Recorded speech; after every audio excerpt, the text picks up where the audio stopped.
xogayaha guud ee ururka suxufiyiinta Soomaaliyeed ee Nosaj Cumar Faaruq Cusmaan Nuur isla markaana ah gudoomiyaha suxufiyiinta Afrika ee FAJ ayaa si weyn uga hadlay arinta maxkamadeynta maxkamadda racfaanka ee wariye Cabdicasiis Koronto waxaana uu hadalkaasi ka jeediyay kadib shir jaraa'id uu ku qabtay magaalada Djibouti Hotel Sheraton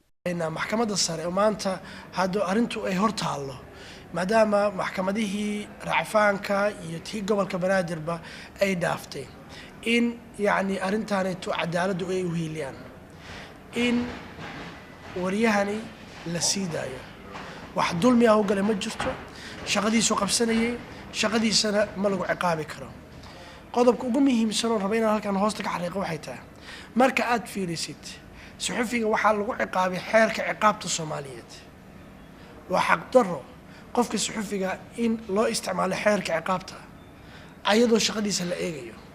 sidoo kale ayaa gudoomiyuhu waxa uu ka hadlay sharciga saxaafadda ee dawladda Soomaaliya ay wado isla markaana dhawaanta ay horgeynayso baarlamaanka Soomaaliya wuxuu ka hor imaanayaa xeerka caalamiga ah ee u degsan xorriyadda saxaafadda waayo marka aad fiirisid waxyaabo damaanad qaadaya jirto xorriyadda saxaafadda iyo waxyaabo aan lagu xadgudbi karayn waxa jira ganaaxyo aad u tiro badan oo xad dhaaf ah oo aan la qiyaasi karayn halaha uu yahay iyo waxa uu dul dhigayo bahalka suxufiyiinta iyo xarumaha warbaahinta waxaad arkaysaa golo la leeyahay waa golihii saxaafadda qaranka oo aan haddana saas aanan u madax bannaaneen oo aan awood buuxda aanan u lahayn yacni inay nidaamiyaan saxaafaddu in maanta yacni uu sharcigaasitu dhigayo taas oo laga yaabo inay keento faragelin aad iyo aad u weyn waxaad dareemaysaa markaad aragtid qodobo badan oo ku jiro sharciga in ay si aan caddayn loo dhigay marka sidii doonana loo turjuman karo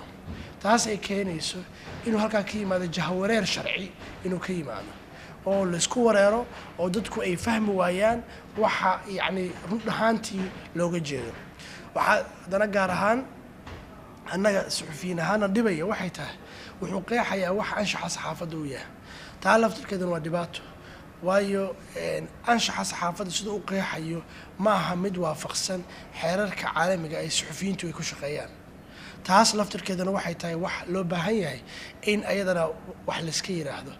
waxa uu gudoomiyuhu intaasi ku sii daray oo uu si weyn u faahfaahiyay isla markaana uga hadlay dhibaatooyinka suxufiyiinta Soomaaliya ay la kulmeen gaar ahaan waxa uu si weyn uga hadlay